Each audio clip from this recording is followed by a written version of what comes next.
Class, we will jump into Lesson 6. Lesson 6 is Legal Week. It is thrilling to be able to study the law and business law.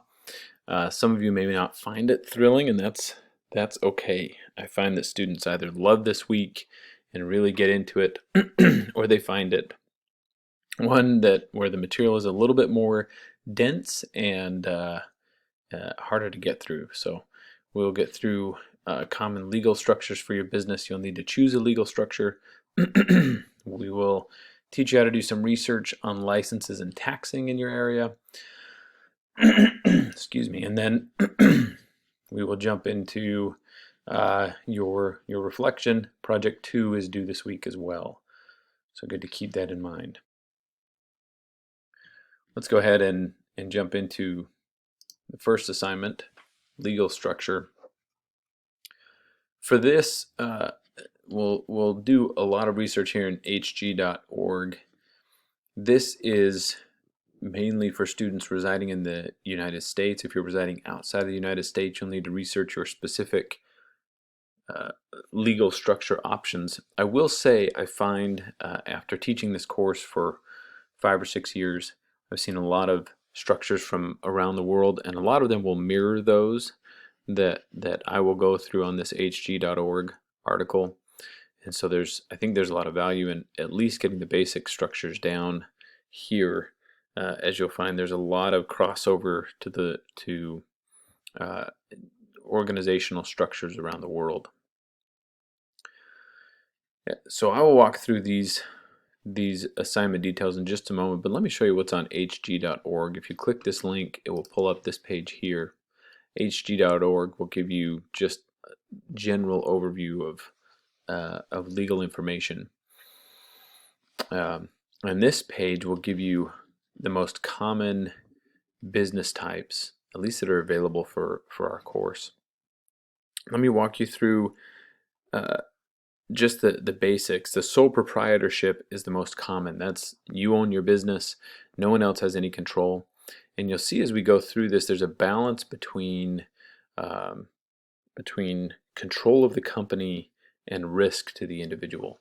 And so a sole proprietorship is highest control and also highest risk, meaning when it says here it offers the least protection to the owner of the business and is the simplest to set up, it means if the business is sued, that the personal assets of the owner are at risk, because the law views the sole proprietor, the assets of the sole proprietor, the law sees no difference between the personal assets and the business assets.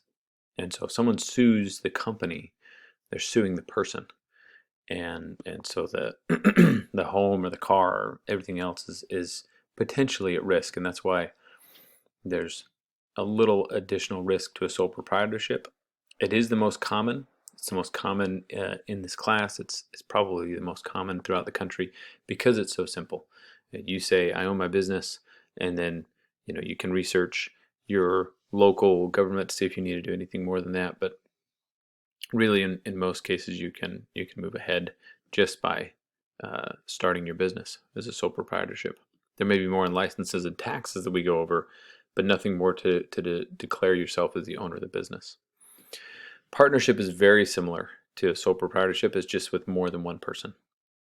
Besides that, the partnerships can take on a lot of different approaches based on what they determine is most effective amongst the partners. They can they can split things 50-50. They can decide one partner is the senior, the other's the junior. One has decision-making power, the other doesn't. Different responsibilities. But really, they both own the company. Very simple to set up, but again, puts any number of partners at risk if the company is sued. I won't go through S and C corporations. They're similar to limited liability companies, which I will go through, but there are certain tax advantages, so you can research those if you feel like those would be beneficial. But they're a little bit more complex to set up, but there can be some advantages. Limited liability companies is also very common, probably the the second most common option behind sole proprietorship. And the appeal is that they're simple to set up, simpler than corporations. But it does, as the name implies, limit your liability. So if you see LLC after a company name, that's a limited liability company. And essentially, it means the company can, it means the owner can protect their personal assets in the event of a lawsuit.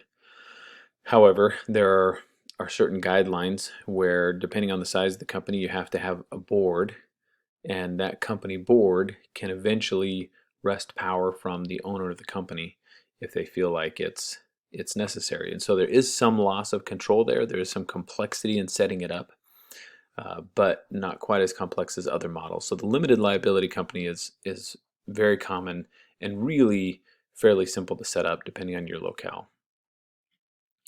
This website doesn't touch on nonprofits, but nonprofit is another opportunity.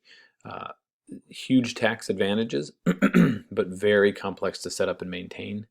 And you have to show that you're meeting excuse me, certain societal needs as a nonprofit, and there's limitations in reporting on what you can do with your profit and things like that. So this doesn't go into it. Nonprofit is not very commonly done as students because of the complexities, but if your company has a specific purpose that would benefit society, excuse me, as a charitable contribution, that may be something you want to look into. So that's the basics on your legal structures, and your essay here is to answer which legal structure would be best for your business and why, and then how would you set it up.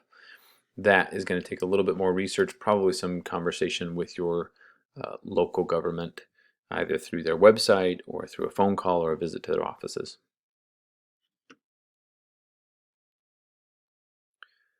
So that'll be it for your legal structure assignment. You'll have your discussion board for that.